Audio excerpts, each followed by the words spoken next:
All right, we're in the book of First Samuel chapter 14 is where we are today, First Samuel 14. And to get us ready to hear what we're going to hear about today in First Samuel 14, you got to know just the general thrust of what's happening. Samuel has stepped back from being the leader of Israel, and Saul has moved into being the king. Saul won a battle. Everyone said, man, this is the right king.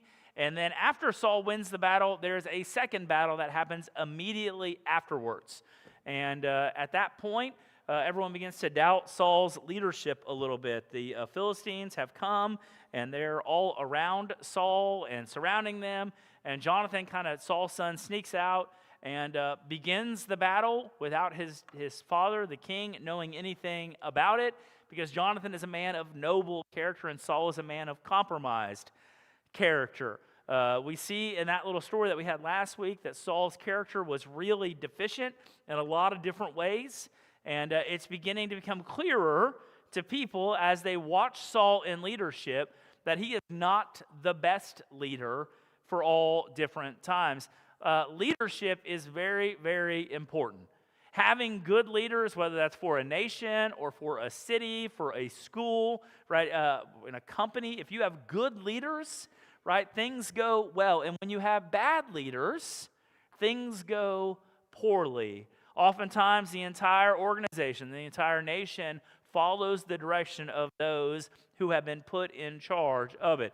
We should be mindful of that since we live in a constitutional republic where we have the opportunity to have a say in who it is that's leading us, representing us. Be mindful of that we want good leaders. We want leaders who lead in a way that's good. We should be mindful of that when we look for churches to attend, to make sure that the person who's serving as the pastor of the church, the other leaders in the church, are people who are leading in a way that honors Jesus Christ in their leadership, right? Because otherwise what's going to happen is the whole thing will follow the poor leadership that's being displayed. We need to be wise to find good leaders. If you're a leader today in any way, sense, or form, maybe you're a teacher, maybe you own a business, maybe you run a small crew underneath you, I want you to know that what you do as a leader matters. And if you lead well and you honor the Lord through your leadership, right, God will do big things with you and can do big things with you. And if you lead poorly, the consequences are natural and fast oftentimes. Saul's leadership has been poor. It's beginning to become clearer and clearer that Saul is not going to be a good leader. Pick up with me in verse 24 of 1 Samuel chapter 14. This is what the word of the Lord says. It says, "And the men of Israel had been hard pressed that day. So Saul had laid an oath on the people, saying, 'Cursed be the man who eats until it is evening, and I am avenged on my enemies.' So none of the people had tasted food. Now when the people came to the forest, behold, there was honey on the ground. And when the people entered the forest, behold, the honey was dropping. But not one put his hand to his mouth, for the people feared the oath. But Jonathan had not heard his father charge the people with the oath. So he put the tip of his staff that was in his hand and dipped it in the honeycomb and put his hand to his mouth, and his eyes became bright. Then one of the people said, 'Your father strictly charged the people with an oath, saying, Cursed be the man who eats food this day.' And the people were faint. And Jonathan said, 'My father has troubled the land. See how my eyes have become bright because I tasted a little of this honey. How much better if the people had eaten freely today of the spoil of their enemies that they found. For now the defeat among the Philistines has not been great.'" So they're in the middle of what it would be like mop-up duty, right? Jonathan began the fight. He began the battle. The Lord was leading them to victory, and Saul is on a mission to clean house with all the Philistines who are nearby in any way, shape, or form. And Saul wants this to be done fully and completely. He wants no one to take any breaks to eat or to nourish themselves in the process. Because if you were to sit down and eat the cake that you find in someone's house or the bread that's there on the ground, you're not killing the Philistines at that time. And so Saul says, look, if anyone eats Before I'm avenged. Now, here he says that. Before I'm avenged. Me, Saul, the king, am avenged. And my wrath. Right? It's a very selfish leadership that Saul has. It's not the Lord's avenged. It's I'm avenged. If anyone eats, if anyone takes of any of this, cursed be that person. So the people followed that command. Jonathan, who was on a different side of the battle as the man who was actually fighting it in the front of it, didn't hear his dad say that, and they're walking through the forest, chasing after the next group of Philistines that they'll be able to find, and there is honey on the ground. Now, I've never been in a situation where honey is literally just falling from the trees waiting to be eaten, but it sounds like a pretty good place to be, right? I mean, I enjoy honey, and if you got it fresh, just falling out of the hives, and it's all over the place. And Jonathan sees the honey. He reaches down with his staff, picks some up, puts it in his mouth, and he's like, "That gave me a little bit of energy to get through the day." And people see him say, "No, you shouldn't do that. Don't do that, Jonathan. Your dad said, the king said, if you do that, you'll be cursed." And Jonathan makes a very clear understanding of his father in that moment. He says, "Look at how my dad has troubled the land." All right, look at the leadership that he has had. If I just ate a little bit of this, and look how bright my eyes are, how much better would it have been had we all eaten everything that was around? Right, you'd have energy to go and kill all the Philistines and run another 100 miles and chase them down to their tents. But as it is, it hasn't been that victorious. Right, Saul was a careless leader. He said careless thing, and careless leaders are often ignored. Saul gave this bold command: no one should eat. And the best person in his army, the most loyal person to him, was his son. And his son heard the command after he had already broken the command, and he said that was a dumb command. Right? I don't know if you've ever been underneath someone, like the new boss rolls in and they start listing out all the things that need to change, but nothing was really overly broken in the company before they came.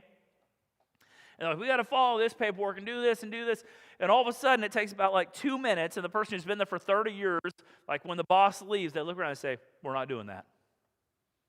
Like whatever that person just said, we're not doing that. That's stupid. We're going to keep doing what we're doing. Right? Careless leaders who lead out of anger, out of frustration, seeking their own glory. Right? They're often ignored by those people, the very people that they're called to lead. I want you to know, if you're in leadership today in any way, shape, or form, if you're careless in your leadership, you are asking for your people to ignore you. Right? Saul did not think about what was necessarily best for the victory. All he thought was, we got to get him now, and he responded out of his heart, for his anger, for his pride, to be avenged.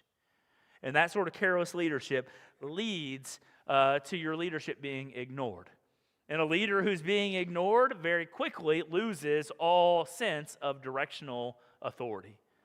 And I'm sure that it's easy to have seen this before, right? Someone in your life shows up, they think, this microphone is killing me today, guys.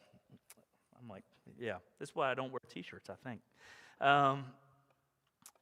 But someone shows up, they give the commands, and the people say, we're not going to do that. And it doesn't take long before that leader either has a massive fit and throws their toys out of the carriage and are really angry about it, or they just say, I guess I'm wrong. I guess this is the way it's going to be. Careless leaders are often ignored. Saul is ignored by the very person who should ignore him least, his own son. So pick up in verse 31. It says, they struck down the Philistines that day from Michmash to Aijalon, and the people were very faint. I wonder why those people were very faint.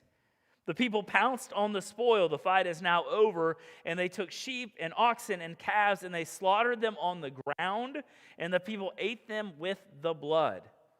And then they told Saul, behold, the people are sinning against the Lord by eating with the blood. And Saul said, you have dealt treacherously. Roll a great stone to me here. And Saul said, disperse yourselves among the people and say to them, let every man bring his ox or his sheep and slaughter them here and eat. And do not sin against the Lord by eating with the blood. So every one of the people brought his ox with them that night, and they slaughtered them there.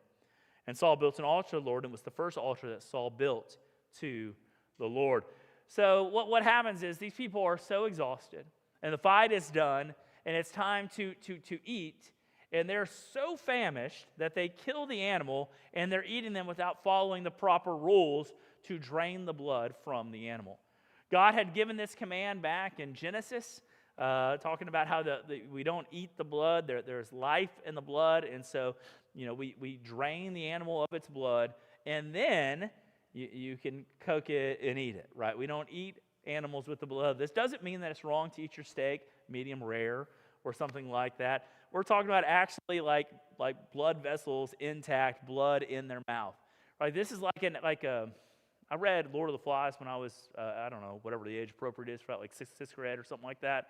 And I remember reading Lord of the Flies and being like, whew, that is some real animal nonsense going on with these kids. That's the sort of situation that happened here. Right? They just started killing the animals and eating them as quickly as they possibly could, breaking the law that God had commanded, one of the first commands that God had ever given to mankind, which was to not eat the blood. Right? Why did they do this? Well, they did this because previous commands had led them to a point where they did not have the self-control to follow the other rules that had been given to them. So, guys, we need to know that there's times when we're going to put restrictions on individuals. As leaders, we're going to say, you can't do this at this time. Instead, we're going to do this. But you need to be wise in the restrictions that you give people. You need to make sure those restrictions aren't foolishly restrictive. Because Saul gave foolish restrictions. Don't eat anything. You walk by honey as you go. You don't pick that up. There's warm bread on the table. Don't touch that and eat it as you walk. Foolish restrictions and foolish restrictive commands can lead to greater sin. Right? Greater sin can be caused by foolish commands that leaders give. Saul's command was, do not eat anything in any way, shape, or form. And because of this command, the people fell to an actual offense against God. Right? Like I said, this is like early Genesis that God says, we don't eat animals like this. It's like deeply embedded inside of Israel's history. We drain the meat. This is part of keeping kosher. Right? We eat in a very specific way because there's life in the blood, and we honor that life as we do that. Guys, foolish leaders give foolishly restrictive commands, and those commands can lead to greater sin. There was like the purity movement was a huge deal whenever I was in junior high and high school. It's the idea basically of waiting until you're married to have sex with your spouse. And by the way, that is not a foolishly restrictive command. That's like a biblical command. Like that's biblical command. But people started building hedges beyond that. Right? And it was like, okay, so you can't do this and you've got to do this. And eventually it was basically, you've got to wait until like her father comes to you and says, it's okay for you to take my daughter on a date with our family with you. And the commands got more and more restrictive. Right? And it was like from a good place. There was a desire to protect young people from jumping headlong into sexual sin that would cause all sorts of messes in their lives. But what happened is when those young people got out of the authority structures of their families, man, they jumped into some crazy stuff. Right? They just went wild. We had a friend who we grew up with, and their family was on the super more restrictive side of that. And man, as soon as they got out of that, they were wild and insane and sinful. And it was their choice to be sinful. It's not their parents' fault that they chose to be sinful. But those restrictive commands actually were foolishly given, and they were never walked through by the family. And it led these people to be unprepared for the life that they were about to walk into. As parents, we need to be wise about the commands that we give our children. There are things your kids should not do. You need to be clear about what those things are that your kids need to avoid, and you need to be clear about why those things aren't things they need to do. You speak to them with truth and love. Right? But don't lay out a bunch of commands beyond what God has already laid out for us. Like, God has restricted us enough to pursue holiness.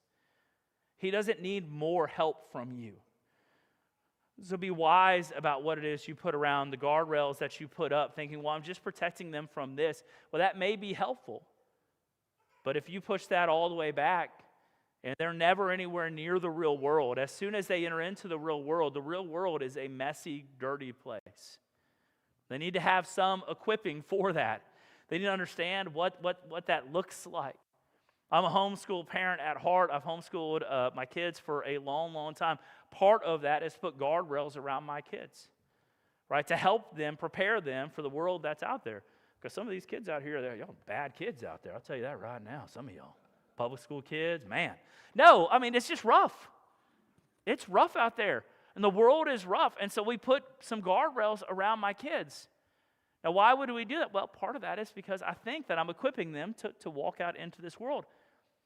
But if I protect them from everything, and they're never around Disciple Now weekend, and no, you can only be in the house, and the only person you're ever going to hear talk to you is me or your mother, guys, I'm setting them up for failure when they leave. Leaders, beware that foolishly restrictive commands, even though you're trying to set a culture or whatever it is that you think you're doing, they can lead to greater problems. And in a spiritual sense, they can lead to greater sin. These people fell headlong into legitimate sin, offense against God Almighty, because they followed the commands of a leader. Right? Are they responsible for eating? Should they have eaten that way? Absolutely not. They bear the responsibility. They're individually responsible for the choices they made. But Saul, the leader who's supposed to be guiding them and protecting them and moving them towards holiness, actually made it harder for them to be holy because of how he led them in that battle. So we pick up in verse 36. Then Saul said, "Let us go down after the Philistines by night and plunder them until the morning light. Let us not leave a man of them." And they said, "Do whatever seems good to you." By the way, this is like a refrain from the book of Judges, right? Every man does what's right in his own eyes. Now it's man does what's right in the king's eyes. The king is taking the authority. So the people say, "Look, we'll do whatever seems good." But the priest said, "Let us draw near to God here." And Saul inquired of God and asked, "Shall I go down after the Philistines? Will you give them into the hand of Israel?" But he did not answer him that day. God was silent. Verse 38, and Saul said, "Come here, all you leaders of the people, and know and see how this sin has arisen today. For as the Lord lives, who saves Israel, though it be in Jonathan my son, he shall surely die." But there was not a man among all the people who answered Saul. So then he said to all of Israel, "You shall be on one side, and I and Jonathan my son will be on the other side." And the people said to Saul, "Do what seems good to you." And therefore Saul said, "O Lord God of Israel, why have you not answered your servant this day? If this guilt is in me or in Jonathan my son, O Lord God of Israel, give Urim. But if this guilt is in your people Israel, give Thummim." And Jonathan and Saul were taken, but the people escaped. And then Saul said, "Cast the lot between me and my son Jonathan." And Jonathan was taken. And then Saul said to Jonathan, "Tell me what you've done." And Jonathan told him, "Look, I tasted a little honey with the tip of the staff that was in my hand. Here I am, I will die." And Saul said, "God do to me and more also, you shall surely die, Jonathan." And then the people said to Saul, "Shall Jonathan die, who has worked this great salvation in Israel? Far from it. As the Lord lives, there shall not be one hair of his head to fall to the ground, for he has worked with God this day." So the people ransomed Jonathan so that he did not die. And then Saul went up from pursuing the Philistines, and the Philistines went to their own place. So Saul's about ready to go take the Philistines, take the whole night and kill them all. And then the priest says, "Hey, let's just go talk to God real quick to make sure we're good to do this." Saul says, "Awesome." So he goes to God and he says, "Hey, God, are you going to give us the Philistines into our hands?" And then God does not answer him at all. And then Saul realizes God is saying there's something wrong in the camp. It's like go back to the book of Joshua, right? They take Jericho, they beat the people of Jericho, and they're about to go fight the next battle against Ai. And as they're about to go fight the battle against Ai, they lose because there was sin in the camp. And so Saul, wanting to avoid that sort of situation, want to make sure everyone was holy and handled themselves rightly, said, hey, should we go? And God doesn't answer. And he says, there's sin in the camp. And he says, look, whatever happens, whatever is happening right now, whoever it is that's guilty is going to die. Even if it's my own son. He doesn't know it's his own son at this point. He says, even if it's my own son, he's going to die. And so the people say, hey, whatever you want to do, you do you. And so he puts himself over here with Jonathan, puts the rest of the people over here, and he has the priest, has like a pair of like rocks, basically, the Urim and the Thummim. And they're put into a jar, and they draw out. And if it was Urim, then that means that Jonathan and Saul are the problem. And if it was the Thummim that was drawn out, it means it was the people. So the priest reaches in, pulls out the Urim. Saul's like, oh no, it's me or the boy. And so they cast lots again, and Jonathan is pulled out. And Saul looks at Jonathan and says, what did you do? Jonathan explains what he did. And Jonathan says, I'm here, I will die. Submits himself to his father, the leader, says, I will die. And the people say, and Saul's like, yeah, you're going to die. And the people say, hold up a minute. That's really, really stupid. This is the guy who started the battle, won the battle, worked with God to fight the battle. He's not going to die. And Saul says, okay. What does this teach us about the leader that Saul is? Well, first of all, he's rash in everything that he does, but also he loses the people. Right? He's supposed to be directing. He's supposed to be guiding. His word is supposed to be the word they listen to. And he's like, okay, let's kill this guy. And the people are like, we're not going to kill this guy. And then Saul's like, yeah, I was just kidding about that. We're not going to kill this guy. Yeah, we won't do that. Right? He's like a modern day politician getting the polling data and being like, what do the people want me to say right now? That's what I'm going to say. Oh, the people, well, let's go down. This is what I'm going to say right now. Right? He's not convictional in his leadership. Right? Instead, he's reactive to the people around him. And the people said, look, we're not going to follow you at this point. We won't do what you want to do. He led in a rash way, and he was rejected. Rash leaders often get rejected.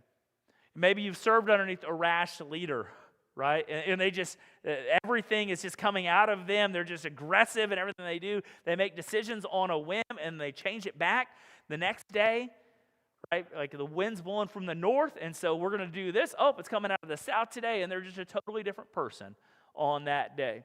That sort of leadership does not work. And people will not follow that sort of leader. And the people eventually, and this is like the rejection of Saul by the people, by the way. Like Saul was supposed to be the leader.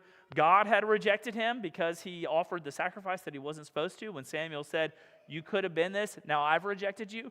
Jonathan had rejected the leadership because he saw his dad as a troubler of Israel. And now the people look at Saul and say, no, you are not our leader. You're our king, but we'll tell you whether or not you're leading in a way that's appropriate. We will be in charge of you right now. Rash leaders get rejected, and leaders who aren't wise in what they do, right? They'll make all sorts of messes along the way. Leaders, if you're a leader today, you must be wise in all the guidance that you offer to the people that you lead. If you're a father today and you're leading your family, if you're a father today, you are to lead your family. You need to be wise in the way in which you do it. Right? You can't be like Saul. You can't be rash. You can't just give out random commands that make no logical sense because you feel like this is the way it should be. I have a wonderful father, but man, he was hard sometimes. Hard to track sometimes. And some days you would think you were doing everything right according to the commands that you had been given, and then the commands changed all of a sudden, and you were doing it all wrong. It's hard living underneath that sort of leadership. If you're a father today, I want you to know, take that role of leadership seriously that God has entrusted to you. Lead in a way that honors God through all that you do, and be wise in the guidance that you give. Wisdom is a key hallmark of leadership. My daughter-in-law, somewhere here today, there she is back there, called me yesterday. She called me on the phone. She's like, hey, are you wise? It's a weird starting question for a conversation. I was like, well, I mean, I try. What's the context of this? We'll get a little survey real quick here. This will be good answer to a question, by the way, because the follow-up question was, what is the definition of roadkill? And so we're going to do just a quick raise of hands, okay? And please participate here because this will help solve some of the problems they had at Supping Out Weekend. Would you consider a beetle that has been found dead in a road to be roadkill? How many of you would consider a beetle dead in the road to be roadkill? Mostly just the junior high boys. Got you. Okay. Who would consider it not to be roadkill? Okay, so it's not roadkill, Jenna. There you go. So there you go. Did y'all win now? Congratulations. Oh, just right. But the question she asked is like, are you wise? Right. And if you're going to lead in your family, in your church, in your professional life, like lead with wisdom. Right? Wisdom is the ability to apply what God has already shown you and to put that into action wherever you are. And wisdom is needed in all areas of life. You may work for a secular company. You need to lead in a way that's wise. Doesn't mean that you've got to go and have like organized prayer at the start of everything that you do, because people may balk at that. But the decisions that you're making are grounded in faith and prayer.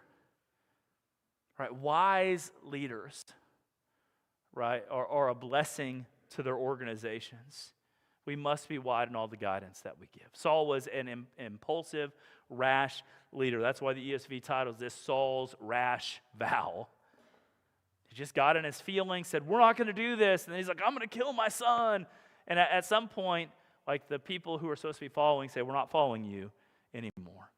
And he's rejected from leadership. And it's just a matter of time until the whole nation realizes that this man, Saul, is just that. He's just a man, Saul, and he never should have been the real king of Israel. All right, it's a chance for them to again go back and think about, why did we do this? Why did we want a king if this is the way that they're going to lead? Leadership matters.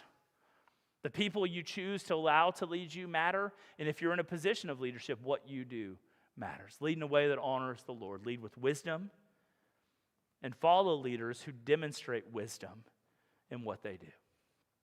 It's not to say that we won't make mistakes. I say we because I am almost 43 years old. I know a little about a little, and I don't know a lot about a lot. There's going to be things that come to me as a leader that I'm going to be unprepared to handle sometimes. Right? So like what I'm going to do is do my best to apply what God has shown me in His Word. We will make mistakes sometimes, I promise you. But if you're following a leader who's consistently making rash mistakes to avenge their honor and their name and their pride, you've got a bad leader. Whether that's in a church, whether that's in government, or whether that's the boss who's telling you what to do. And if you're in leadership in any of those roles, be mindful. There's always a desire to make it about you.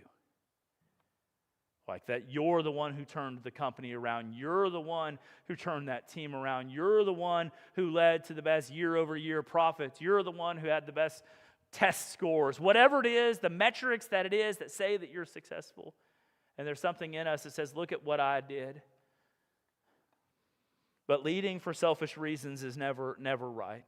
We lead to serve those. What Christ teaches about leadership, right? Servant leadership, washing the feet of His disciples. We lead to serve those who God has entrusted to us.